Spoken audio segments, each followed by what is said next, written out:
welcome everyone to the Daily News Rock Show on Rockers Edge Radio and Chaotic Radio, and also featured on Inside the Orange Curtain and OC Review now as well. Because today we have an awesome little guest. We have Mr. Giancarlo Floridia. ¿Verdad? Did I say it right? Did I get it right? You nailed it. I was practicing. I was like, okay, I got to be able to at least say this. I'm Spanish, you're Italian, Sicilian, so I got to be able to say it right. That's probably awesome. Most people are we all know him from FAITHSEDGE, and he's a singer-songwriter. A lot of people know him from his band. However, we are not actually here to play FAITHSEDGE music. We're here to talk about all of the awesome projects that he actually has going on with a lot of different artists right now. Because of course he's a singer-songwriter, he writes for other people. He also helps produce all these amazing music videos for everyone. And so today, instead of just featuring, music, because we play music all the time, and you send us your music and we'll just play it on Rockers Edge Radio anyways. Today we're going to do a chill and chat with Giancarlo Floridia to find out all about his awesome projects he's got going on. So how are you doing today? Good. If we do need music, I can just pull down a guitar and jam something. Oh, you know what? I would love that. I love that. Sometimes I like to put musicians on the spot and say, hey, there's a guitar right behind you. And sometimes we're like, oh, well, I wasn't planning. But now that you said it, we're going to do it. We'll see. So, Del, I want to start off with the fact that, first off, I cheated a little bit to make sure I pronounced your name right. I was watching the interview you did with my friend Rock and Roll Olivia from Rock and Rag magazine. Yeah. So, because I knew she'd know your name. I knew she'd have it down right. So, yeah.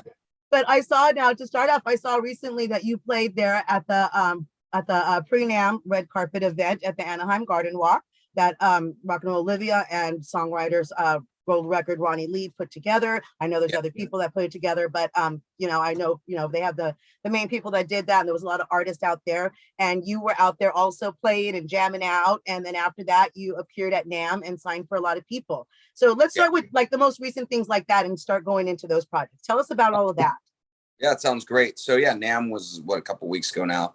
Did that with Ronnie and Olivia, and it was awesome. I did my own solo type thing with some of my bros, and then I also played guitar separately for Jesse Blaze Snyder.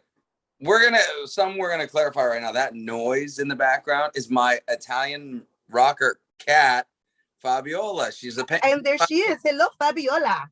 Hey, what's up? She's spoiled. I was thinking about filing a restraining order against her because she stalks me like 24/7, and she's wonderful. She's a baby. I just got her, and my kids are all grown up now, so it's pretty silent. So I got her, and she's awesome. But if you hear random cat noises, you know who it is. All right, go. Like, thank you for that introduction, Dad. Or if I'm moving my hand, like, it's because I pet the cat. All right. Yeah. So great. This is whoever's hearing the audio first. There is a cat in the picture. You will see it later on the visual. Yeah, you will. She had to be right in the middle of it. But it was great. And then Jesse Snyder played guitar for him, which is cool. Like doing both. I did like rhythm guitar and sing background vocals. So it's cool to be able to work with my friends too, not just always fronting, doing different things. It's been a lot of things that have been different than what I had planned when I started FAITHSEDGE to now, but it's all positive stuff, and it's going great. It's actually going better than ever. Probably the most busy I've ever been ever. Nice. Now, I know you have a lot of albums out yourself, but you have a lot of people who, you're in high demand. A lot of people, want you to come and work with them and write with them. And, so you got a lot of those projects going on right now as well. And, there's a lot of people. So we're going to kind of go down the list a little bit because I really don't want to, miss anybody. Right now, you've got some projects happening with Michael Sweet. Tell us about that. So it's really cool because Michael is my favorite hard rock heavy metal singer of all time. My favorite vocal group is the Temptations, but Michael is my favorite. Like if I were to say, the guy that inspired me the most as a singer songwriter, guitar player, vocalist, and he still has it. Some of the guys from the 80s, it's like but Michael still, I told him I think he's a better singer now than he was in the 80s because he was like sky high then. Now it's like he's got this like great tone that just sits so nice, and he still brings it, and I just love him. So, you know, it was a weird situation, you know, because Tim Gaines from Stripers and FAITHSEDGE, and I was not involved with the blowout, but I had an interview with KNAC, and there were some issues with Striper. Like, people weren't sure if Tim was still in the band. So I said, Tim, why don't you come on the interview with me? So he did, and it announced officially when he was no longer a member of Striper. So all of a sudden it was on Blabbermouth, and then they kept posting. It was like good press for our last album, but I thought to myself, oh my God, Michael Sweet and these guys probably saw the article. They're probably not going to like me. Like, oops, I assumed, okay? I assumed. I shouldn't assume, because it was not the greatest thing ever, you know. But so I got word that we were producing Iconic for Frontiers Records with Michael Sweet, the guys from Whitesnake, and my buddy Nathan James from a band called Inglorious from the UK. They're on Frontiers. And Enzo, he runs our stuff, said, Giancarlo, I am going to put you with the Michael Sweet for like a week. And I thought, oh my God, the first thing I'm going to need to have to do is clarify with him, I'm sorry. You know what I mean? Like, it wasn't a low had a human moment. it needed to be. So, you know, so I actually picked up Michael. I'm like, of course I'll do it, you know, and Tim knows what a big Michael fan I am. And, you know, they'll work it out. I'm kind of like, I think I'm helping a little. So, I picked Michael and his wife, Lisa, up from LAX. And the first thing I do is I'm like, I'm so sorry. You know, I wasn't trying to make it chaotic. And I explained to him as an interview about Tim. And you know what? He was like, it's no problem. She was like, it's no problem. They were so kind. And it was just like, we discussed the situation a little bit. And the fact of the matter is, they loved him. Robert Sweet, Michael, you know, Perry's a great guy too. You know, there's not. And with Tim gave me his blessing, because I had to call him. Once his stuff, the Striper stuff came to me, I had to actually call Tim. I was like, this just kind of happened. It wasn't planned. So it's much better with all of them, you know, and you never know in the future, you know, with them being friends and all. But, you know, Perry's a great guy. I'm a big Firehouse fan, and he's a great fit.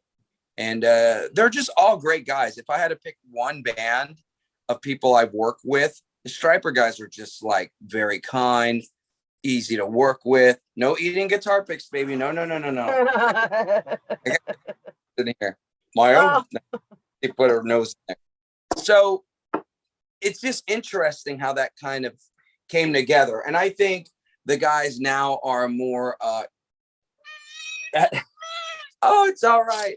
Are more at peace with it. I think Tim's more at peace with it. And I love them all. And I'm really fortunate to be working with my favorites. But yeah, Michael's my favorite. So what exactly are you working on with them? Are you doing some songwriting right now? Are you guys working on videos? What exactly are you doing with them right now? Can you tell? So wait, can you tell? It's up to Michael. Michael starts this project. I could say it's a songwriting thing that Michael brought me into. I was shocked that he brought me into it, because he handles most of the stuff on his own. He heard the songs I wrote for Clean Break. After that, I said, please, whenever you're writing for Frontiers, send it to me also. And he was so impressed with my work that he, on this new project that hopefully we'll announce in a few weeks, he brought me on. And I'm happy to say, I don't want to give out too much, but it's going to really be a game changer for me as writing. I'm working with Michael, my favorite singer ever, and some other guys who are my favorites ever. So it was a little nerve-wracking, but it's going to be amazing. So I'm hoping in the next 2 weeks I can announce it. You already know what it is. Nice. Yes, I know. They're going to have to wait. But now everybody listening to Rockers Edge Radio and also tuning into the Chaotic Radio as well, y'all have a little teaser here. Need to make sure to keep your ears and eyes open for what he's talking about, because there's going to be some major stuff coming out, you know. So, and again, that's just with one of the artists. I mean, because he's got a lot of different projects going on. And just speaking of Clean Break, since we mentioned Clean Break, let's just jump on into that too, because recently you helped produce a video for them, and your daughter appeared in the video as well. She was the flight, right? Yeah, I'm in it too. I'm playing cards with James Turbin. Yeah, so yeah, and so so they got a new video out with Clean Break. So tell us about that. That was really exciting. The video is awesome. I love it.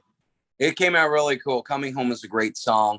What happened was I was doing the next FAITHSEDGE. I was going to do FAITHSEDGE 5. I called Tim Gaines and kind of discussed it with him. And I talked to Alessandro Dovecchio, the head producer of Frontiers Records. And Alessandro goes, look, man, you're such a great songwriter. Why don't you come write with me? And I thought, that would be excellent. I'm like, for who? And he's like, the top Frontiers guys. And I was like, well, that'd be cool. You know, I'm like, and he's like, maybe we could do a FAITHSEDGE later, but I think it would be a good opportunity for your career. So I wrote a song called The Pain of Goodbye. It's about Janie Lane and his wife, Kimberly. Unfortunately, they both passed away. So when Janie, I think everybody's about to hear it in a few weeks. I think it's probably the best song I've ever written. I knew Janie as a teenager. He was very positive. He would call me, get me motivated. We would hang out. When he passed away, I ended up doing the cover for a band called Liberty and Justice. It's a song called Sin. It's got the roses with the blood coming out. I did that. I saw that in my research. I saw that. And I am the last song he did on the album. I sang the song next to it. So I was heavily involved with Janie's passing. It was like it just kind of came to my lap. And then they asked me to do a memorial for him with so wild how many people aren't here anymore. So the guy from Liberty and Justice just passed away of COVID, Justin Murr. That was a shock. We were working on a new album. I have like 2 new songs on it, and that was crazy. Then the show I did was with Jeff LaBar from Cinderella, who passed away too. So it's him and his band. It's called Cheap Thrill with Eric Brinningham and stuff like that. So during that period of time, I got to know Janie's widow, Kimberly. Became great friends, talked online. You know, and I kind of I got what she was going through. And there were days where she'd say she's really upset, or I won't get into all the detail because I don't think she would stay in it. Yeah, no, it's understandable. It's understandable. You know, I'm just going to say, to me, it appeared that she lived with a lot of guilt. Maybe if she could have saved Janie, you know? Survivor guilt. Yeah. Sometimes you get survivor guilt. You really do. And she had it. And I was just trying to put her in a good frame of mind that he's still there, you know, and he's looking out for her. And I learned from the Janie situation that Janie had finally found the person I think he really loved. And he was so happy. And I know he was having his struggles, but he just loved her so much, and she loved him. So this song, The Pain of Goodbye, came to me a year ago when I hopped online and read that she got killed in a car wreck. I was devastated. My mind was like, wow, they're both gone. So I wrote this song within 24 hours of reading the article and sent it over to Alessandro at Frontiers, and he was blown away. He's like, this might be your best song ever. It tells a story about these two people. Cry. Yeah, tough one. And when I'm surprised it's not the second Clean Break video. We did the song Clean Break. I'm shocked. Maybe people will get some response and Frontiers will push it out. It's a great song. It tells a story about them.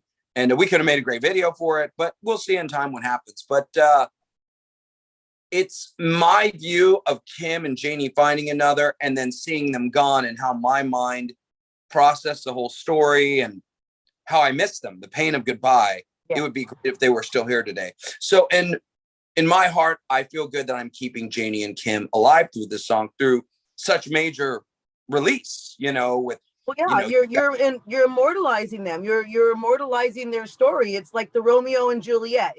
The story's immortalized. So now people will always be able to learn of it and know of it and know that, you know, whatever it existed with someone. And, you know, and that might resonate also for other people, because so many people, you know, do feel that pain and that loss. And there are so many people who have passed from COVID, as like you said, you know, and, you know, so that would be something that would definitely, I think, connect with everyone as well, you know, just because that you were able to do that for them, you know, and that must have been so hard at the same time, being so close to them, and, you know. It was, but came to me so quick. I wrote the guitars, and then within 24 hours, and it's got this really huge chorus, and it's just so awesome. I like the verse that I used to like a song by Warren called "Hole in My Wall."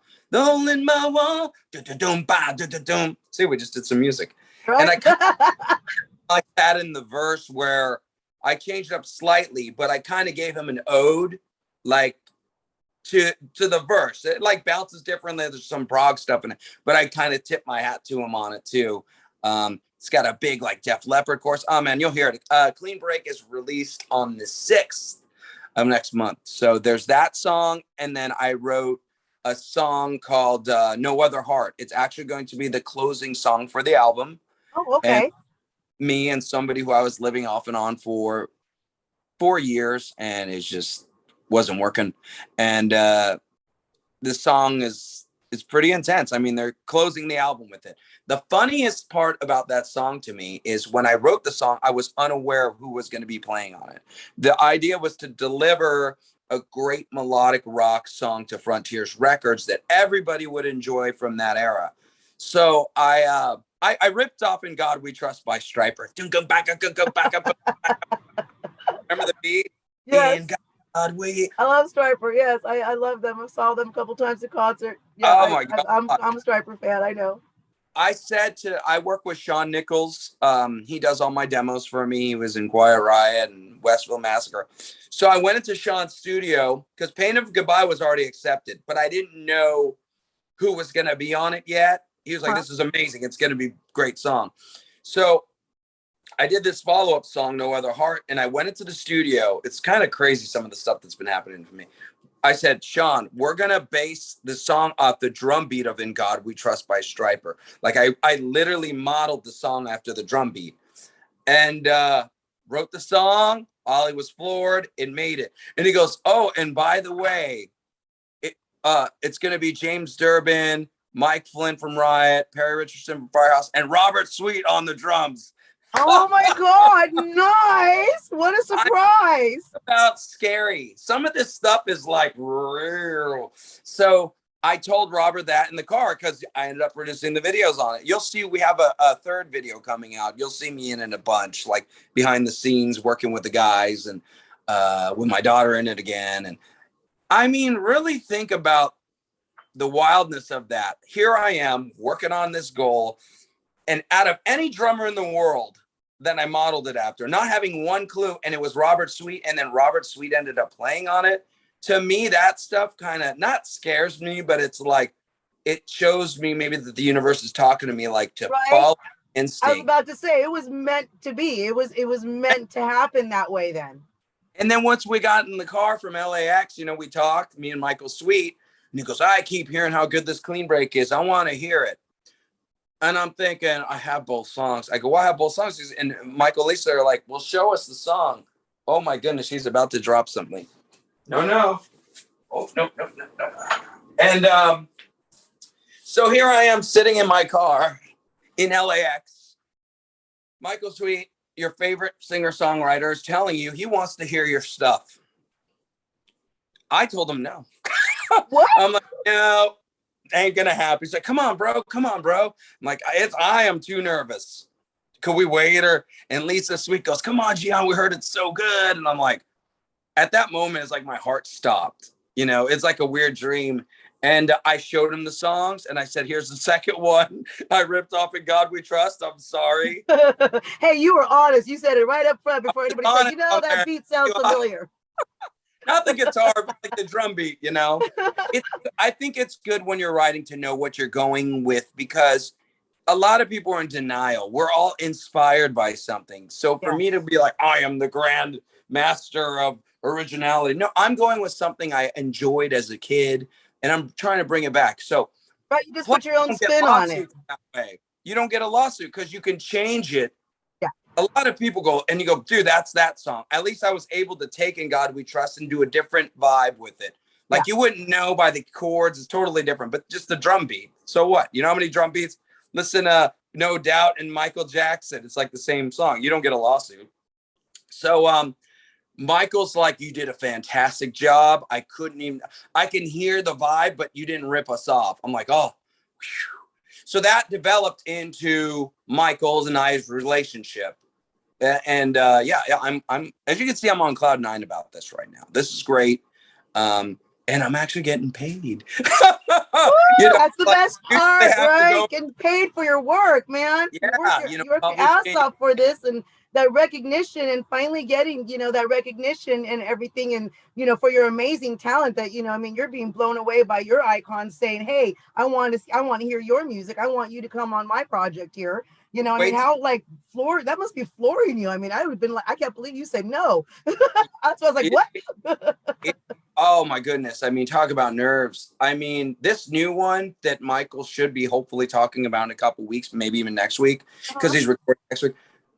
I would come home after school every day. I took off when I was 14 from California. I moved to Florida to work on music. Won't get into all the detail, but family issues. And We all have those. guitar player on this album is my favorite guitar player of all time, period. I would come home in high school, instead of going out partying with the kids, I would put in his stuff, work on it. And then now I'm writing songs with him, that and like Firehouse. They were my favorite band when I was 11 years old. When I was in like junior high, I would come home, and I remember riding my bike home from school in Torrance. And I remember on Hold Your Fire album, the world premiere of Reach for the Sky video. And now I'm that kid hitting the VCR to record so I can rewatch it over. And now the bass player's learning my stuff, or like on No Other Heart, there's some bass lines that he kept. And I was just like, that were on my demo that I played. How surreal is that for you? I mean, just like, wow. It's been weird, but I think, a lot of it has to come with being positive, believing in yourself. And I've made some changes over the past 2 years. I grew up in a very rough situation. Was kind of like involved with a religious cult. I had no choice. I was a kid. And it kind of became so negative and draining in my life that it was affecting my career. Like, I was doing good, but I didn't believe in myself to the level where I should have. Once I started believing in myself, not being arrogant, not being an asshole, but really recognizing I have a purpose on here to make others happy through this gift I've been given, it's just been flooding in. I mean, it's been amazing. And this is just a start. I think this album with Michael is going to open up even more doors because of how much of the album I wrote. It's almost like I'm in the band. It's that heavy. Have Michael handles it all usually, trust me, and be impressed with it. It's going to be big. I literally, when he texted me the other day, because I was thinking maybe he'd work with a couple of the ideas. And when he told me as much as I'm going to be involved, literally just tears came out of my face. Wow. Like tears of joy. I was with my daughter. I was driving her, and it just it just came out. Like, I wasn't like, oh, it just like started coming out of my face. It was like, dude, you're finally there after all the struggles. Like, here you are. Just true gratitude that you truly appreciated, that it really hits you to the point that, it makes you feel like so overwhelmed, like, wow, this is real. This is really happening. And this is, it's amazing to be able to have that happen to you, because honestly, not so many people have this experience, to where they get to that level, and people are still saying, hey, I really I want you on this. I want you to come and work with me, and just to be, have your talent and just you as a person, your persona, because you can have an amazing talent, but if you yourself aren't easy to work with, you're not going to get that. So, I mean, that alone shows just your persona, and how lovable you are, and your amazing talent to everybody, because I've been listening to a lot of the music, and your music, of FAITHSEDGE, so not just all the projects that you've been working on and the videos that you've been making, which I did do that as well, so I'm an insomniac. I was just up all night refreshing, going over everything, 3:00 in the morning, the whole household was hearing your music. But you have a great diversity. You can tell when you listen to your earlier albums and to the later albums, even the ones that you had out, the latest just a couple of years ago. You can tell the difference in the music, and you can see the growth. So and obviously that is something that others are recognizing, and really, they want your potential on their projects as well. So I just thought that was amazing. So once again, folks, if you are just tuning in to the Dilly News Rock Show on Rockers Edge Radio and Chaotic Radio, we are speaking with Giancarlo Floridia. Did I get it right again? All right, got it right We're gonna again. cannoli FAITHSEDGE. we're gonna send you some cannolis for getting it right twice. Oh, I would love cannoli. You send me cannolis, I'll make you some flautas. How's that? I'm doing the low carb thing, so I Okay. can give my cat. No. No, sir. No, I would try them. You know, I'm working on the low carb thing. It's working, but I have a little sometimes. I would definitely try it. But yeah, just so folks tuning in, who we're speaking with. But today we're not really featuring, all his music. We will play his music on Rockers Edge Radio for you, but we're doing a little more chill and chat today because he's got so many projects happening with a lot of different artists. So we're kind of getting like that behind the scenes info today, and then you'll be able to check out all the projects when they come out. So now we've talked about them, the projects that you have with Michael Sweet and Clean Break and all of them. And now you also have some projects coming up with Neil Turbin and Yeah, Jesse Snyder. Let's get into some of those. So let's yeah. talk about Neil Turbin. I just saw him at NAMM recently as well. Great guy. What's going on with him? Same type of thing. People are getting wind of the songwriting stuff I'm doing and they want to work with me. It's great. And I know Neil, I did an AM jam with him a few years ago. And then, of course, the other week we had dinner and we started talking. And, Neil, speaking of 3:30 a.m., Neil was sitting right here the other night till 3:30. We went over. Oh, just real quick, Neil Turbin of Death Riders, the metal voice, original voice of Anthrax. So all those metalheads know who we're talking about. So I just forgot to mention that. I said Neil Turbin, but just in case, I want to make sure people know who we're talking about. So you had Neil Turbin, original voice of Anthrax, at your house till 3 a.m. Till 3 a.m. going over so many songs. I mean, you want to talk about diverse? He's got anywhere from like a Motown to like thrash metal to like something we're talking about doing. I think it would be genius, and maybe Frontiers would be interested. Is have you heard of Sunstorm with Jolyn Turner? And now it's with like Ronnie Romero. It's really good. No, but I'm gonna have to look it up now. Sunstorm, really good.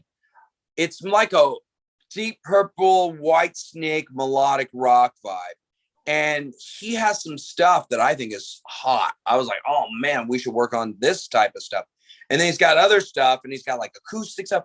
He's got so many things. So I'm noticing some people will come to me and the next person we'll talk about, same type of thing.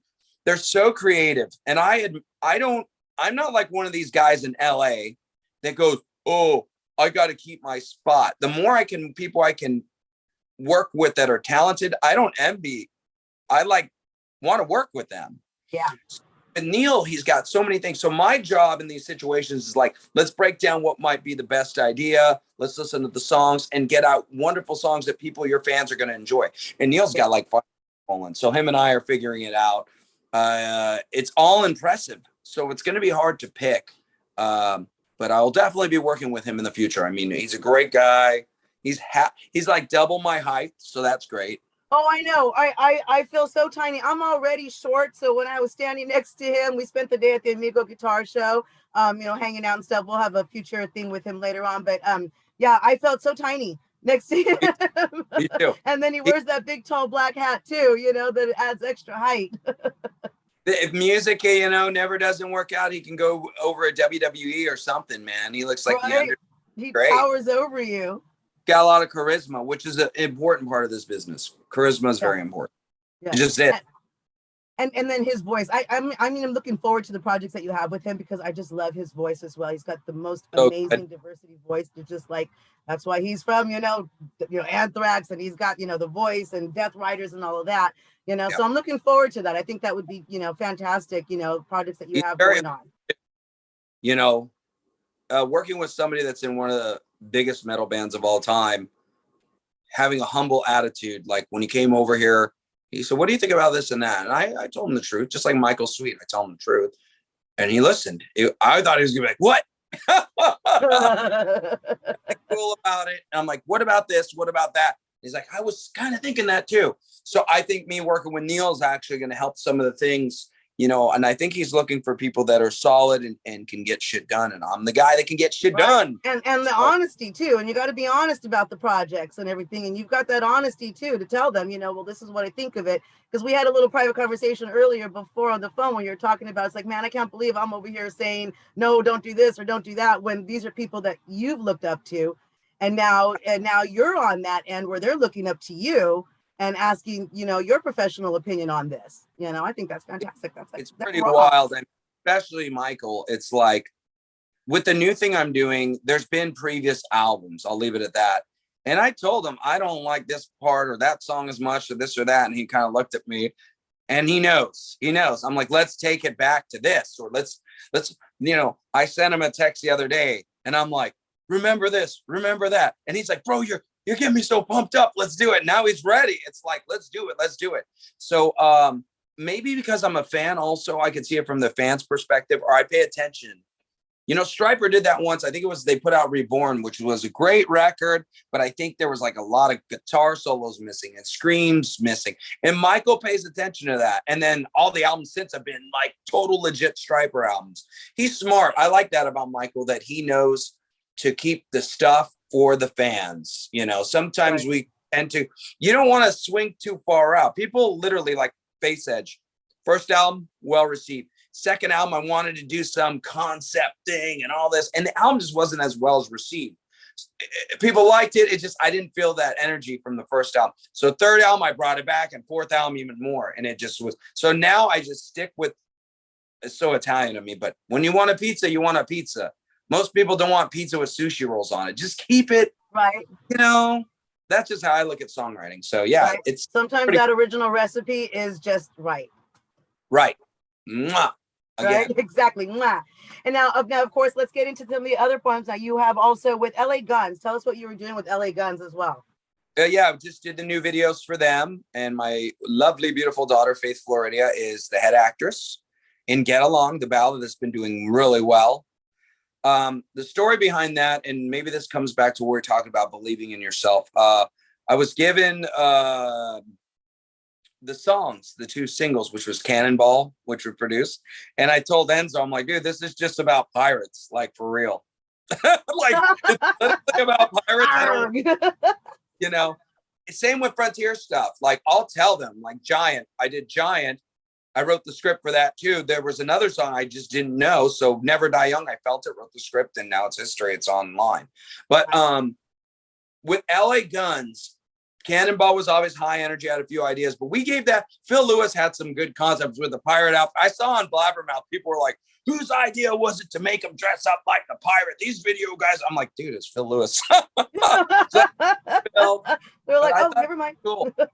I thought it was cool with the glasses and him pulling it off. And he's saying, so many people love that stinking video. And all they did was add some special footage. And it was cool. We got to go to Las Vegas and LA to film those. We were able to piece everything together. So anyways, Get Along, which is one of the most important moments for me and my family, was they had sent me the song, and kind of like the Pain of Goodbye, I heard the song and instantaneously saw the whole story in my head, the video with this girl.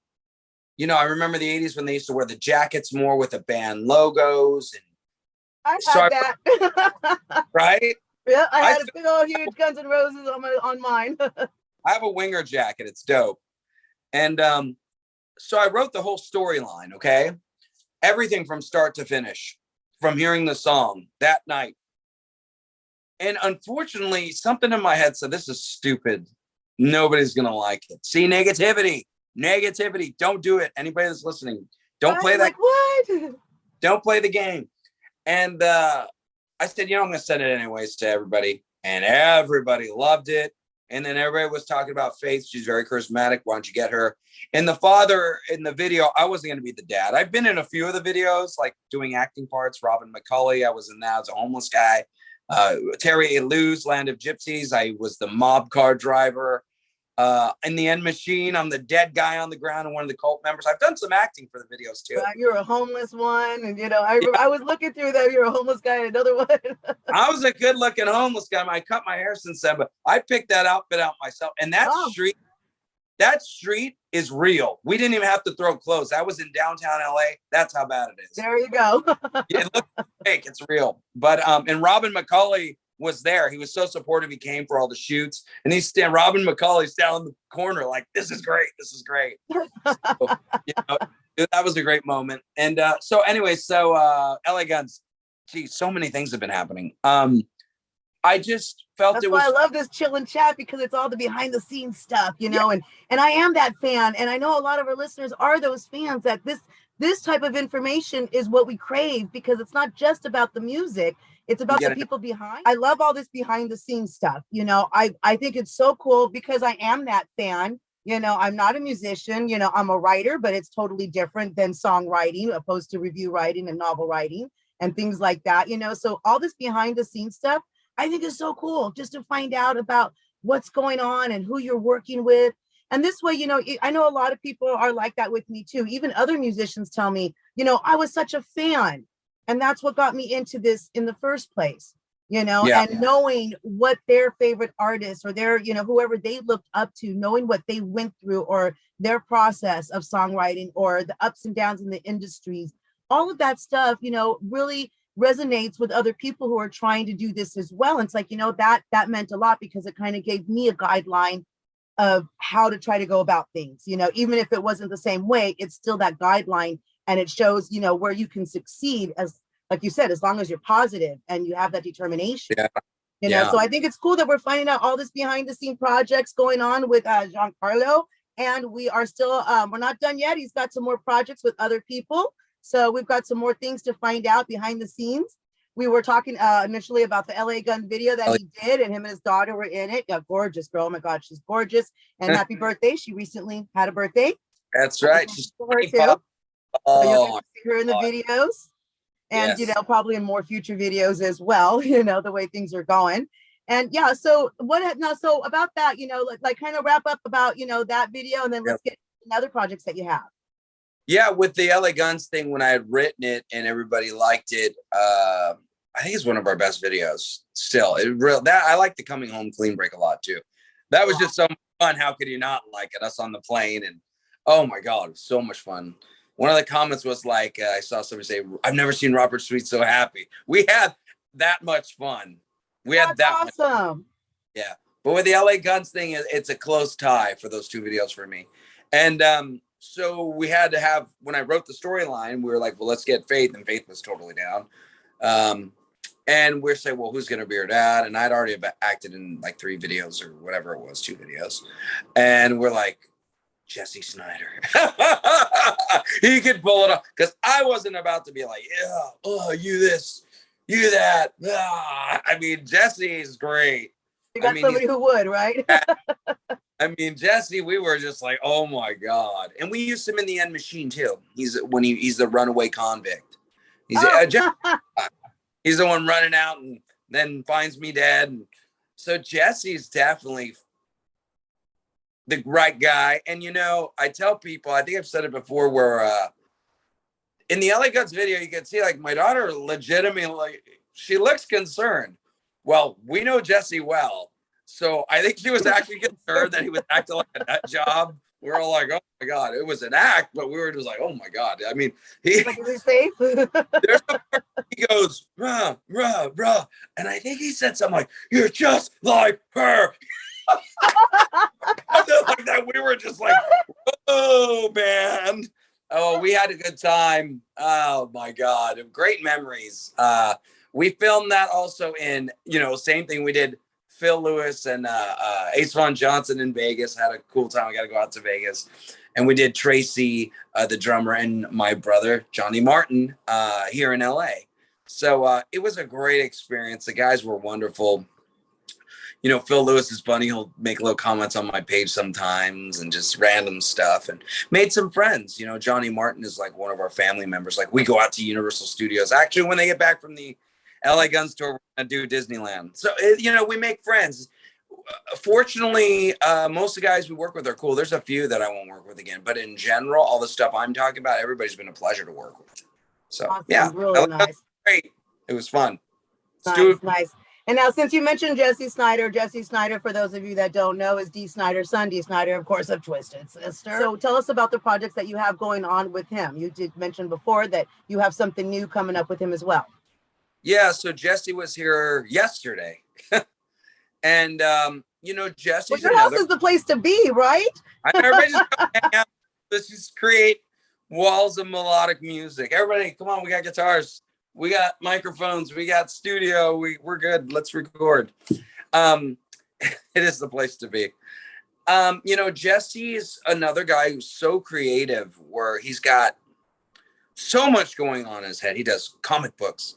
He does acting. He does hard rock. He does this, that, this, that, this, that, this, that. So he came to me and said, look, he asked me what do you think I think he should do. And like Neil, we kind of like went over the things, and I want to be respectful as possible to Jesse right now, because he's like family. How do I put this? If it were me, it'd be hard. I mean, you think you're giving the world, but Jesse wants to stand on his talents. Okay. When you have a celebrity father, it's not easy in a way, because, we'll do gigs and people come up to him. I saw your dad play this. I saw your dad that. And Jesse is a talent all on his own. So I kind of discussed, there's nothing wrong with it. Be proud of who your dad is, which he is, but show everybody, show everybody. So I can't give all the details yet, but Jesse's really starting to embrace Twisted Sister a lot more. And we're going to do something along those lines. That's all I can say. It's going to be awesome. I'm excited. I'm going to be a part of it. I think I'm going to be, not just a songwriter. I think I'm going to actually play in the band. But him and I, we for 3 songs yesterday. And, he said, I know you can write that like 80s arena rock type thing. So that's what we're kind of doing. And it's great because he's a lyricist too. So I can kind of throw an idea off of him, and we can kind of bounce stuff. Like, he's very prepared with, which so is Neil. It's great. Like, we're going to do something. I think we're starting now. So I don't know when he's going to start announcing it, but it's going to be cool. It's going to be total, like, the throwback arena rock. Everybody come out to the show, have fun, and Jesse, if you've seen him live, I like to bring it live. Okay. But when I'm playing with him, I'm like, geez, man, I gotta keep up with this guy. And I go crazy. So if you're going more crazy than me, whew, Jesse's great. So that'll be always good to have a good front man, right? Gotta have a charismatic, good front man. He's awesome. I love that guy. And he's a great person, and he's kind to my kids, and he's a real blessing to have in my life. So nice. So again, that's more projects for all of you listening in on Rockers Edge Radio to the Daily News. Now tell us about the End Machine. Now, what's going on with that? So we just produced the videos for that, for the last album. It was called Phase 2, with George Lynch, Jeff Pilson, Robert Mason from Lynch Mob. And it's wild. We were talking about Janie earlier. If you watch the 3rd video, it's a great song. It's called The Dark Divide. I'm in it. It's like a behind the scenes type thing. And there's the scenes where at the very end of the video, me and Robert are kind of there, and Robert walks away, and I'm kind of looking at him.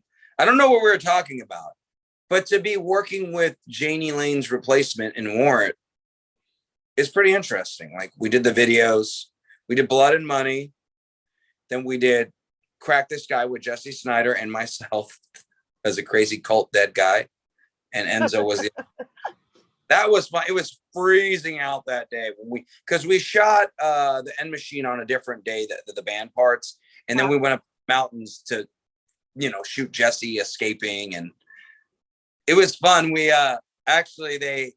here's a funny story. When we did the part where I'm dead, my hair was long then. I just mohawked it. But I had to sit in that position for quite some time to get the shot right. And they're all joking, like they were kicking dirt on my butt. I'm like, God damn, guys. And they were like, do you want to use a pillow? I'm like, hell no, let's just put my face in the dirt. Let's just do this right. And it was so much fun. And Jesse did great. Like Jesse too, the way he's like stumbling. Man, like I said, I respect people's talent. I learn. I work with people. I want to work with people that want to get shit done. And Jesse's one of them. But the End Machine videos came out great. Blood and Money, what a great song. It's like vintage George Lynch. Crack the Sky, great song. And then Dark Divide, the one that shows you the behind the scenes of what we do. Like I'll do anything from like, you'll see me helping Steve Brown set up his drum kit to even placing, like in the Crack the Sky video, I like looked and placed his amp, George Lynch's amp, a certain way, or like There's another thing in there where you see George, he's going like, hang on, or something like that. Me and George were going over the parts of the song. That was a cool moment for me. Like me and George, like discussing things. And sometimes the Frontiers projects have been recorded a few months previous. So sometimes we got to kind of refresh things. And me and George were doing that on that scene. Like, kind of going, okay, here's this section. Cause you know, they play on a lot of albums too. Another one, geez, we so many things I've been doing. We did Skills. We produced that with Billy Sheehan and Brad Gillis and the drummer from Giant, David Huff. Same thing, you know, they played it and then they come months later and we got to sometimes re-go over things and it always comes out great. But the End Machine videos, I'm really proud of the way they turned out. And if you haven't seen them, watch them. Oh, I've seen some of them. So like I said, I was going through and watching what I could as far as old videos up to recent videos, the projects you're working on, and just, you know, any background information and stuff. You know, I do, when I have the time, I will sit down and I will research everything, and then I'll have the music playing in the background. Like I said, at 3 a.m, the whole household was listening to your music, whether they want to or not. My neighbors do too. So no, you know, no, it's fantastic. And I love that you have so many different things going on. You're in such high demand. You're just all over the place. How do you even balance your time between doing all of this stuff? I don't know. I mean, coming up like that skills thing, we didn't even plan on talking about, oh yeah, skills. And then, you know, there's so many things that have happened the past 2 years. So, and things pop in my head that it's just like, oh my God. So, you know what, honestly, I just don't drink or do drugs, and I'm able to kind of get up and go. You know, I'm 42 now, so I'm not that old. But no such thing as age in rock and roll. Yeah, man. Plus I'm Italian. We look better and better. Hey, right. Hey, Al Pacino, Sylvester Stallone. I'll be good. That's the great thing about being not that there's anything wrong with you white people out there. But you know, the cool thing for me is like, I know I'm going to turn into an old Italian dude. Like, I'm totally cool with it. I'd rather turn into an old Italian dude than an old rocker dude. Nothing wrong with being an old rocker dude, but it's going to be cool. Like, I'm just going to let it go, let the hair go gray, and like keep the stubble and turn into my grandfather, like wear the Rocky hats. I love it. I love it. Italian guy sounds fun though. It's going to be great. It's going to be awesome. I mean, my grandfather was so amazing, and he was in really good health. He was like my hero. We would like, I remember as a kid, we'd go to Disneyland and do all these things. So if I'm going to grow to be that old Italian man, I'm legitly totally ready for it. Right. And nowadays people are lucky to grow old. So, you know, appreciate it. Gotta appreciate it. You know, I'm happy to grow old as long as I can still do what I want to do while I'm doing it, you know, while I'm out there doing it. So, no, I love it. And like I said, you have so many things going on. This is so much fun just to, you know, chill out. And we're doing our little chill and chat today instead of just featuring music. But we will play their music on Rockers Edge Radio. Again, we will play Faith's Edge, and then any other of their projects that are coming out, we will play it for you. But today we figured it would be more cool to kick back and have a little chill and chat because he does have so many projects. And as you've heard, all the projects got with Michael Sweet and Clean Break, Neil Turbin, LA Guns, Jesse Snyder, just an accumulative of artists out there that many of you already know and love, you know? Yeah. So this is something that's really fun information so that they know more when they see the videos, you know, they'll know more about it, you know, and how crazy it gets and things like that, you know, and just that fun, factual behind the scenes stuff is really cool, you know, not just the music. Yeah. So is there anything that we missed? Anybody that we didn't touch base on because you have so many projects going on? I was trying to kind of go down the line. So yeah, really I got four. But... So the other one was Tony Moore from Riot. I'm working on. Yes. Vinny, he's a drummer. He plays in a band called VHF with Joe Hoekstra and the Fretless Monster, Tony Franklin. He same thing with my songwriting, and we're working on something with Tony right now. So it's really cool to be able to work on certain things. Like I'm going over the old Riot stuff, like Thundersteel. He sang on those classic Riot albums.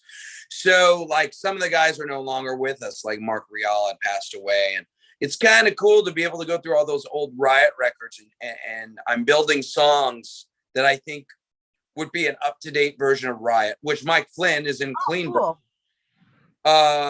keeping that kind of stuff alive. So I'm working on that. I have 2 songs prepared for that, and we're gonna see where that goes. So I think we're gonna do a few songs, start shopping for a deal, and that's gonna be cool. Tony's a great singer, so and it's cool. Just I'm writing away on that right now too. So it's been, oh my God. And then I'm writing additional stuff for Frontiers that I just automatically sent to Frontiers to Alessandro. So I got like 5 other songs in the can there. And oh my God. I don't know where maybe there's 2 of me and you guys just don't know it. Right? It sounds like you need another one of you. Wait, but you know what? Next time you do like a little video shoot or anything like that, because we're both OC, we're not very far from each other. We can always come out. I have an on-camera girl that will come out with me when we do on-camera interviews, but we'll get behind the scenes stuff as well. And that'd be cool. Like just to, film little stuff behind there. And then we can add that into like, any future interview and stuff like that, because right. we love that behind the scenes stuff here just to find out, more about what's coming up. And how cool it was to work with all these different people, next year at NAMM, the High Wire Days thing was so successful. I mean, I walked in the convention center with Graham Bonnet and Jesse and Sean Nichols and my daughter, and we're walking in the convention center and go, who in the heck is that line for? And we're like, oh my God, it's for us. I mean, they had to cut it off. I mean, we just couldn't do anymore. It was great. It was a great moment. And we were so blessed because Graham really came through for us. And we had fans from everybody. I had people from Italy that knew me, that came to see me. I had some girl that I met in an airport in Colorado that was a fan, just all sorts of people. Jesse had people. And it's interesting. People were telling Jesse things. You go, oh, that's interesting. They know that about you. So, or the LA Guns, some girl came and she gave Faith her LA Guns hat. It was so cute.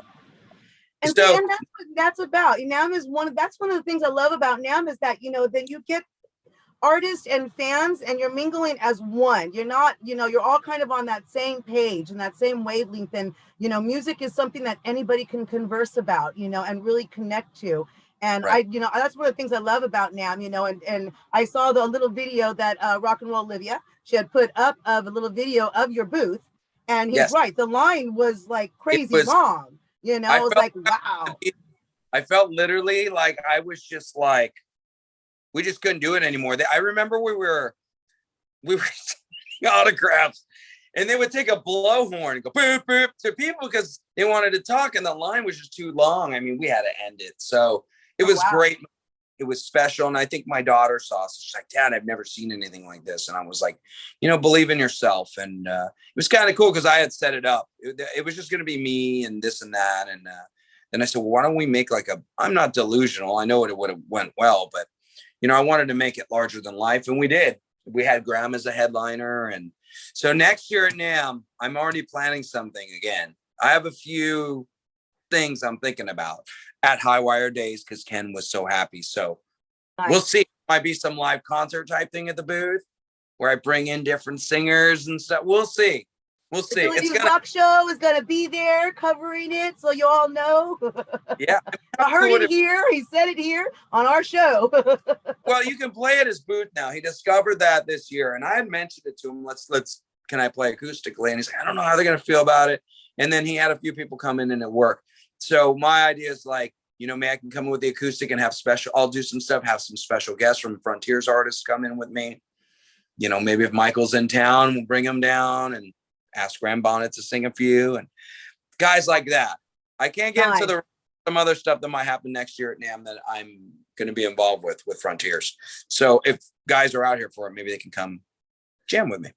Yeah. Oh, yeah. And I'll definitely be out there for that because that's one of the cool things I like about NAMM is when you do get artists just out there jamming and having little jam sessions because then you can just sit there right there and you just feel like you're in that concert right so up close and it just makes it so personable, and I think that's one of the reasons why people go there too because it makes things personable with everything.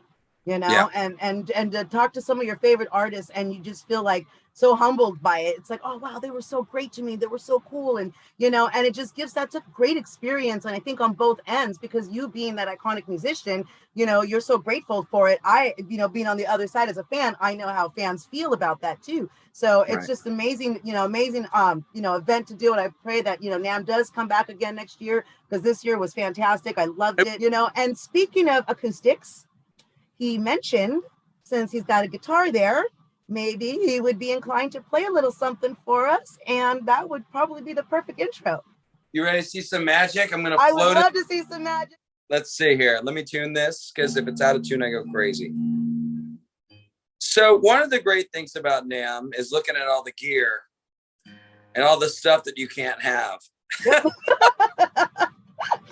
You know, honestly, I've been looking for some ESP guitars for, you know, recording demos and stuff.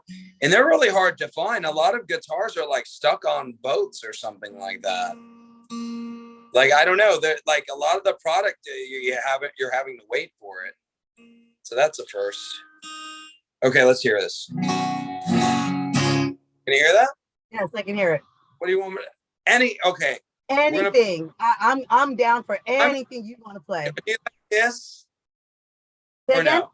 Do you like the band Kiss? Oh, I love Kiss. I love them. This weird Kiss jukebox, okay? And I'm not warmed up.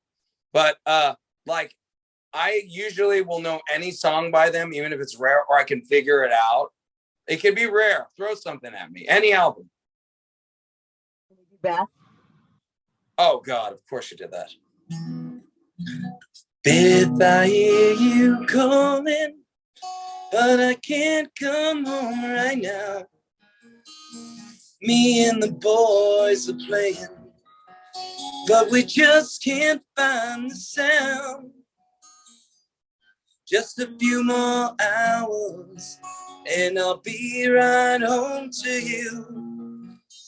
I think I hear them calling.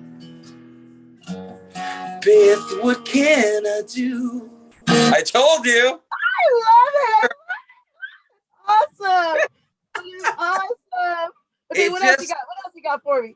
Oh my God, rare like that. That was rare, like, oh, just to throw out.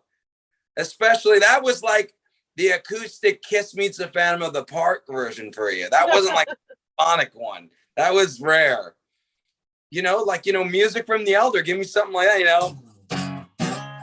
Like a blade of a sword, I am, you know. Stuff like that. What was that?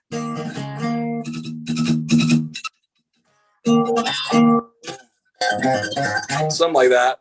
I know, like, weird, rare, like, you know, a world without heroes.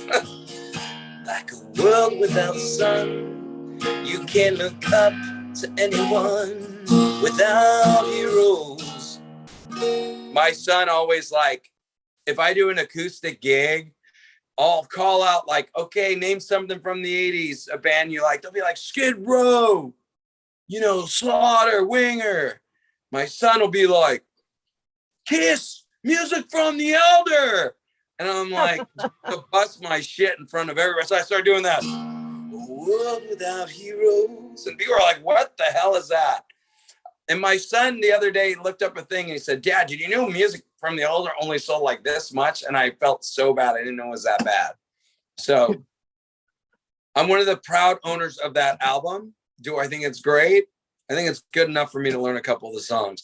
But yeah, you know, anything, you know. Shandy, tonight must last us forever. Forever. We say goodnight and go home. But you know me very well, and I know you. You can tell me goodnight. Say goodnight. No pitch shifting. Woo! Beautiful. I'm getting my own private acoustic set. This is awesome. I know your voice is going out. Give me a call. I can grow my chest hair out. You know, my birthday's coming up. You know, do you play at private birthday parties? Figure it out. Yeah, we can do something. It's cool. I got like it's really neat. I just got it a few months ago. It's like a Marshall amplifier, and it's got an acoustic setting and a vocal mic setting. So, and it's like this big, and I can just bring it. I have a stand and bam and go. Because I do Nice. the snoozy little places that pay a lot sometimes on the side and stuff. So I'm like, dude, I'll just do it on my own. Because on the weekends, I loved like playing in 80s cover bands, and then COVID hit. And I would like to get out there and do that just on the weekends because, the songwriting stuff's so serious. It's nice to kind of take a break and throw on some spandex and just go out there and rock, Right, just have some fun, right? Just because we need that. We need that. It's like live music is back again. Oh my God, shutdown has been so long, and for people like me, that is so hard because I'm one of those that I love to go see live music. I love being out there. I'll take my daughter, I'll take my whole family. I have to throw this out there because most mental experts say that listening to any type of music, it doesn't matter what kind, whether it's rap, whether it's hard metal, whether it's Beethoven, complete classical, it doesn't matter. Like listening to any type of music open up all the synapses in the brain, and it helps for that fluency. It really does help for that fluency and that connection, and it just gives you that all over good feeling. So music is just universal in so many ways, not just to enjoy the day. It really does bring a lot. And I think it also brings a lot for like people like you who do the songwriting because you put so much of your life into that art. Yeah, it's like on the important FAITHSEDGE album, I got email from this guy in the UK. He had some health condition. I forgot what it was, but he couldn't go outside often. And he was like, man, this FAITHSEDGE album helps me. And I put something together for him, like guitar picks, and signed some stuff and sent it to him. And it was like, wow, that was amazing. Or a girl telling me, she would go through her chemo treatments and listen to our third album all the time. And it was like, wow. I mean, so right there, it shows how important it is to people. And for you, just like you said, you have to be positive instead of being negative, and your positivity now has other people listening to your music for that positivity. It's amazing to think, like, I think that's just such a great connection. It's pretty wild. Like, I remember on the last album, Bleed for Passion, being at a desk like this and drawing out the album cover. I didn't do the final version, they did it in Italy, but I put it together with the logo at the top, the girl holding the heart, and this and that. And then 6 months later or less, going on Target's website and Walmart and seeing it done, it was like, wow, the power of music. The other great thing is the energy still carries all over the world. So I've kind of planted seeds all over the world with what I've done. And it's just like, wow. So especially with you're just watching your work grow, and that's beautiful. It's beautiful. The thought of how many people are going to help, or like, what happened to me at the autograph session that was interesting, that stood out to me. You never know who you're helping. When we did the iconic video with Michael, I got like a bootleg old Striper shirt, the one with the 2 crosses, Soldiers Under Command. I love it. And Michael's sweet, and his wife Lisa manages the band, and they were so like, that was a great show. I'm like, yeah, Lisa texted me one day, Lisa Sweet, and said, look, we're going to reissue that shirt and another one. You inspired me to do this. Aww. I was like, wow. Lisa will tell you. And so we're signing autographs at NAMM, and somebody's walking right by the booth as we're kind of getting ready. Swear, he's got the reissue shirt. It was crazy. Wow. Hey, they reissued that because of me. You never know. It was crazy. My God, that's like full circle confirmation that it was meant to happen. I've seen it too on different fan sites. Like, people will get it from different, I think there's a girl in the UK, New Zealand on my page. I saw some other guy that bought it. I'm like, well, all I did was brought the shirt for it. And you'll see it in the third iconic video that's going to drop, I think, in the next few weeks. Okay. I'm wearing me with Michael in it, but it's cool. Sometimes these little things that are bringing other people happiness, and I see it come to life. It makes me feel good, and it makes me want to keep pushing on, because the music industry is very difficult. So a lot of darkness. You got to kind of like see your way through it. And when I see even the little things like people wearing a shirt, that was an idea because I wore it. And then Michael's wife said, this is great. I think people would like it. And the reissue, I ended up getting one too, because it looks better than the one I had. But it's so cool to just make some sort of difference once. Right? Like you said, because you don't know who you're helping. Whoever might have been wearing that shirt that day might have been like, I need to wear this shirt today because it'll make me feel better, you know, just exactly. To wear it. And even that little bit alone can help somebody get out of bed and face the day. And that's what life is all about. I mean, exactly. A lot of musicians don't understand that it's about people. It's not about you.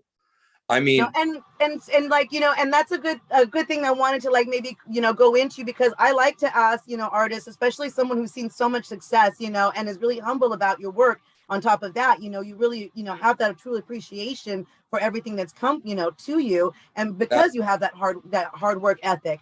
You know, what would you give advice, though, to other people who are trying to enter this plethora of musicians out there, you know, and they also get bombarded with negativity because it is so hard? What advice would you give somebody else? There's so many ways to go about it. But the things I would recommend, one, have strong songs. The way I got my break was having strong songs. My story was I almost got signed with Sony when I was 20. Was opening up for Slaughter, Rat, King's X, Wasp, LA Guns. We had a band here. And my children's mother went the other side doing other stuff, rock and roll stuff. And I had 2 kids. I quit the music business, took my kids, got out of here and said to the universe, if it's meant to be, I will come back and do it. So that was a hard fall because I took 10 years off to take care of Faith and Chris. To come back to an industry 10 years later with illegal downloading, all the guys at Sony were fired. I was like, what is going on? So I came back and worked with Fabrizio. I saw what was going on at Frontiers Records, and Fabrizio Grossi was a producer over there, and he produced my first album. When I came back, people had the nerve to tell me it was over. I was only 30 years old, you know, 10 years ago or whatever it was, like 31. People would say, you know what? You're 10 years older now, and, you know, you had that thing and you had your run. Maybe it's time now. People told me that. And I thought to myself, maybe their intentions are good or selfish, but that's not true. The truth is I'm a better singer now than when I was 21. I write better songs. I have my head on straighter than I did, because when I was a teenager, I was hanging out with people that I won't mention that I shouldn't have been in the industry that were very evil and bad. And I thought they were going to help me and they never did, but that's okay. So when I made the choice to come back with FAITHSEDGE, first thing I did is my band was called Shattered. I changed it like something special. My friend passed away, helped me name it.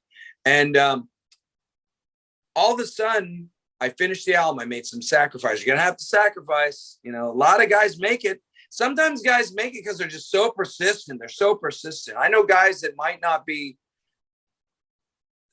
as talented as another guy, but they go further because they're so passionate and they're so persistent.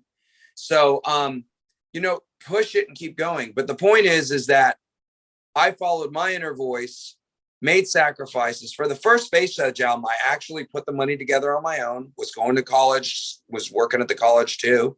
I slept on the floor for 6 months. My son was young. He had a bed thing, and I would sleep on the floor until I had the payments done. Then I moved out. And it was like, are you willing to make these type of sacrifices? I was. Within 3 months, I was in magazines all over the world, and my life changed overnight. And it's been an uphill since. Wow. But because I had to, you have to have a huge sense of self-belief without being an asshole. In my opinion, there's plenty of assholes in the business, but it gets, the assholes are, it gets around and you're like, I don't want to work with him. I don't want to work with him, you know, and you think you're so great being on Blabbermouth all the time or whatever, but people don't really respect you. You can be successful and people don't want anything to do with you, or they don't respect you. And you lose your family over your behavior. I don't want to be that. I want to be somebody that writes good songs and we can inspire each other. You know, that's just what I want to do. So my recommendation is, the best that I ever got was Otis Williams for the Temptations. I got to meet him. I love telling the story. Me and my son were at a show, still have the picture. And we somehow got backstage and we got to meet him, like right place, right time. One of his friends was there. We were like, yeah, all right. She's like, I'll get you guys backstage. We're like, See ya. So we went, hung out with the Temptations. This was a few years back. And Otis Williams, I was like nervous because he's a real legend. He's not like we're metal legends and Pretty Boy Floyd. We're like, you know, nothing against. No, these are true iconic legends. I know exactly what you're talking about. Dude, you brought down the scene. You're not a legend. Otis Williams is a legitimate legend. And I'm thinking, wow, I might not have this chance again. What should I say? And I told him what I was doing in Europe and Japan at the time. I think it was on the third FAITHSEDGE album when I met him. And he said to me, the best thing you can do is believe in yourself. Because if you don't believe in yourself, other people won't. I've always kind of kept that with me ever since. So meeting Otis is mind-blowing. So believe in yourself and be personable, try to be nice to people. Try to be easy to work with, I think, too. I notice a lot of gigs have to do with listening, you know, like Michael Sweet again. I know we brought him up a lot, but this thing we're working on, there was a mutual respect that when we do this thing, there were going to be maybe things that changed, like an idea that I had, maybe he was going to carry it or vice versa. And I had enough respect to say, of course, Michael, once you kind of know, I think people know you're easy to work with, they want to work with you more. Like Jesse came over, we started working on something. Hey, let's try this. Let's try that. Oh, what about this one? And I'll throw an idea. If he likes it, great. If he doesn't, we can try something else. So knowing that you can work easily with people, I think that's going to get you further. And staying off, you know, drugs and alcohol. You know, you're going to be able to work harder. And I mean, I know there's some people that function and do it, but I don't think it's a good idea. Because a lot of those guys eventually blow out their voice. They eventually... I mean, shoot, man, Michael Sweet's a great example to look up to again. You know, he looks great. He sounds great. He's one of the guys that still can bring it. And I think a lot of that stands the test of time. Exactly. Yeah, he looks great and all that. I think the main reason he doesn't party hard. I know he has a drink here and there at dinner and stuff, but he doesn't have this real party hard, crash and burn lifestyle. So, all right, now. Stop kicking us off. Well, actually, we just did a magic trick. Did you notice? No guitar. Right? Oh, that's because look at that. It was poof. Now you see it, now you don't. David Cup. We got kicked off, folks, so we had to turn back, come back on really fast. So, yes, so he was played for us, and now he's got his amazing shirt instead. Is that the shirt you were talking about earlier? This is The Last Dragon, remember? He's not Bruce Lee, he's Bruce Leroy, like it was like a Motown movie. Yes. Show enough. It's got. You don't remember The Last Dragon? Oh, I do remember. I do remember that. I love Bruce Lee. I watched a lot of his movies and stuff. When I was younger, I loved it. It's Bruce Leroy. Oh, Bruce Leroy. Sorry. Bruce Leroy. It's a classic. It's like a comedy from the 80s. And I got this yesterday from Amoeba Records. I got this. I got Rad. Remember Rad bike racing? They had that shirt. And they had, Jean-Claude Van Damme Bloodsport shirt. So rad, bro. Yep. So cool. It's got him watching those. I loved all the karate movies and, all the martial art movies and stuff like that, So I'm martial art trained. But not like that. So ladies and gentlemen, if you're just tuning into Rockers Edge Radio, this is the Dilla News Rock Show. And we have been having an awesome chill and chat with Giancarlo Floridia of FAITHSEDGE. And we have been talking today about all this awesome projects that he's got going on, all the behind the scenes stuff, because he's been doing a lot of songwriting, a lot of video producing with so many different people, so many artists that a lot of us already know and love. It's Lynch and Turbin and Snyder and Sweet and LA Guns and just so many, just a plethora of artists that we already know and love. So I think this was just really cool because it gave us so much behind the scenes stuff, when you're making the videos and about that and just the process of the music and the music what it meant to you, and what it means to other people to have so many also artists come to you asking you for that collaboration as well because they want your talent, and it seems like you are such a down-to-earth person, and you have just so much, talent, but yet you're so humble about it. It's like, it almost seems like you don't, like you don't realize you have all this talent, but yet all these people are coming to you, and it's, and I love the message about just being positive for yourself and putting the positivity out there for you into that universe. So then that's what you receive back. because if you throw out negativity, that's what you're going to get back too. Yeah, I mean, I think through some of the things I've been through, I realize it can be taken away. So try to realize that on a daily basis, that it's a great gift to have and to utilize it. I mean, not trying to cut down a lot of people in the industry, but there is a lot of that going on where it's like, I'm so great. Well, you can get, that's not a guarantee. Something can change. You can lose your voice. You can get in an accident. So I just I'm grateful. I think a lot of it is I got my second chance. There was that 10 years I took off, and wow, talk about like getting a second chance. And now even more, it's just getting bigger. And it's like, this is great. And I'm just happy to be here. I don't, there's no like agenda to make me amazing. It's just, I want to live. It's like Christmas, like, are you happy when you're opening your present? Are you happy when you're seeing the other person? I'm the kind of person when I'm happy, like when I get my kids something, or I'm gonna laugh, stinking cat, Fabiola, like I go buy her stuff and I feel great. Like, hey, do you like this? I mean, I don't mind getting some new guitars and stuff here and there, but like, it's about people. Or sometimes when I'm on stage, there's an energy that I feel when you're helping others, when you're singing. But if you're up there like, oh, listen to this high note. Oh, God. I don't know. It just doesn't appeal to me. I'm more like, these guys have probably had to go to work all week. They had a rough week. You never know what's going on at home. For one moment in their life, let's lift them out of that toilet. That's my position. It really is. Exactly. And that's one of the things that we look forward to when we come out to a show, just to have not just that connection, because it's obvious that you do have this amazing talent and that you truly are humbled for it, and you appreciate it and you're grateful because, like you said, you had that 10-year break, which I did see that you did take that time off and come back, and then you had to deal with negativity to get back into all of this. But your positivity and just being such that amazing person that everybody wants to work with, that just shows, the type of person that you are. And that would make me want to come out and see you even more so, because you're so personable and you understand that you're doing this, but you're putting it out for others to receive it as well. And I think that's what really makes that connection, because you understand it's not just, you have a talent, but it's a talent that should be shared with everybody, and it brings happiness to other people. I love that you love watching other people open the present instead of yourself.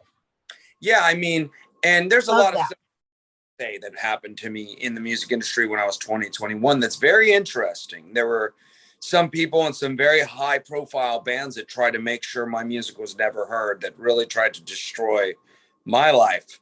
And it's interesting to still be here and have some sort of pull.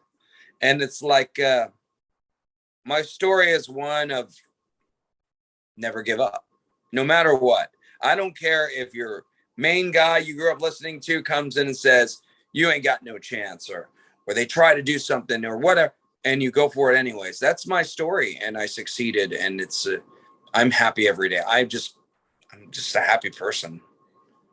And that's an inspiration to others. It's an inspiration to others. And I like happy people. I like talking to happy people. We need more of that, man. Sometimes I'll go in the supermarket and I'm to the point where I'm so positive at this point. Like I get like, I'm not being like about it, but like, I can't be around that energy. Like I was in the gym the other day and somebody walked by me. I could literally feel they're miserable, or I was buying chicken from the grocery store and I could feel the lady's just like, and I'm just like, I can't be around it anymore. Like my body is just like, oh, keep me away from it. Sounds like you're a little bit of an empath because you pick up their vibes so easily. And you know what? A lot of people do get affected by that, even if they don't realize that they are. It does. If you are around somebody who is just negative, like on a regular basis, just hearing it, even though it's not your negativity, it still does, you know, transfer over, and people don't realize you are imprinting another person when your feelings are that strong, you know, and it can affect somebody else. And the fact that you understand that, you know, and you need to get yourself out of that situation is good, because not everybody realizes, why am I feeling so down today? I woke up feeling so great. And then they didn't realize they were in a work environment where somebody was just complaining all day long about something. Oh yeah, I mean, And that does affect you, you know. I've done So for study on human psychology and the power of being positive and things like yes, that. yeah, I So, mean that does. So you have the most oh, upbeat, positive attitude, you know, that in somebody, I've spoken to a lot of musicians and a lot of people, but you just have this funness about you and this lightheartedness that comes through. And I really love talking to you. I love that we just did yeah, a chill and chat, because you had so much stuff going on, and it was just so fun to talk with you and no, laugh and hear my some of the pleasure. funny stuff. We got to do it again, Oh definitely. yeah, yeah. Next time we'll do it in person, because we're close enough Right. to it. We'll do it in person, you know, and hang out and over lunch or something, and have a just a really cool little fun conversation. Because I think that's how this went. To me, I felt like this was just a really fun conversation. A lot of great information, though. A lot of great rocker information for our fans out there with listening to us on Rockers Edge Radio and Chaotic Radio. Now you're going to hear the audio first, of course. It will go up on Rockers Edge Radio, and that plays usually over the weekends. They usually play like 12 times, you know, 4 days or 4 times a day for Friday, Saturday, Sunday. So they'll play it a lot, and you'll hear the audio, and then the visual will go up on the Chaotic Radio YouTube. We're sister stations, you know, so then you'll be able to see us, and you'll be able to see his kitty See making the an cat, appearance. see my shorts that I was wearing when I'm grabbing the car, my butt hanging out, all that great stuff. Yeah, but we also remember we got a little acoustic set for us too, which was awesome. I love that. That made my day, because And it I was felt, even organic. though you're playing for everybody, but it felt like you were playing just for me right now, and that just made my day. It made me feel good. So I You loved it. got Thank you so much. anytime. I appreciate that you came on the show. I really do. I love that we got to talk about so many different things. Turns out we do know a lot of people, you know, not just musician wise, but just in the community itself, Yep. and foundations and stuff. Turns out, you know, we actually do know a lot more people than we thought. Small world, right? Just small Very. world. So, but thank you so much. Now, is there anybody you want to give a shout out to before we close out, or, you know, anybody that we might have forgotten to touch on, or just something funny, or if not, then let people know about where they can find you. Yeah, I mean, if you just Google Face Edge, that was the great thing about the name. It'll show you everything you know. There's only one Face Edge. So I update even the casual stuff I'm doing, even if it's not Face Edge related, on the page, like videos, songwriting, whatever. And then all the links are there if you want to grab an album or whatever. The links to Walmart or wherever.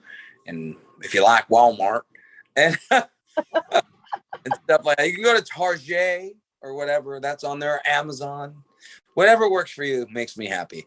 But yeah, honestly, I would like to give a shout out to like people. Like there's a lot of people that have reached out to me, and it's really helping me, you know, just anybody that's been supportive. And there's been a lot of people really get behind what I'm doing. So I want to thank all of them. There's quite a few. So that, you know, I appreciate it, you know, everybody, just everybody, even my friends that are working with me. You know, so I appreciate everyone, and my kids for just dealing with me and being there for me every step of the way. Awesome, awesome. And again, I really appreciate that you came on so that we can find out so much more about you, and it makes it more personable now. So now when we listen to your music on Rockers Edge Radio, because we will play it, we'll know about you, and it feels like more personable. It's like, oh, I know him. We had so much fun talking, and he was such a great guy, and you know, Where and did it it all go wrong with him? right? It's when it sticks, it resonates. I love it. I love it. So again, we were speaking with Giancarlo Floridia. Did I say it No, again right? you got it. Have a nice little chit chat conversation, having fun, something a little different. Instead of playing a whole bunch of music, we just talked music, talked That's rock great. stuff and behind the scenes stuff, and it was great. We're living You know, it. so how about, and I usually close this out, but how about you close this out today and just, you know, say your name and say you're listening to me on the Dilly News Rock Show with Dilly Briggs. Do you give us a closeout today? See, now I'm in your spot. Yeah. Like, you think it's easy, right? Okay. Tell me one more time. You're Say your listening. name and do you close us out however you want. That everybody's listening to you with Dilly Briggs on Rocker's Edge Radio, or with Dilly on Rocker's Edge. However you want to say it. Okay. Please remember, it's like Face Edge, Rocker's Edge. This is Giancarlo, Floridia from Face Edge. You are listening to Dilly on Rocker's Edge. Turn it up, rock it out, flip it upside down. Just do it. Yeah. You heard him. So make sure to come back for more. That's awesome. What a great time. Thank you.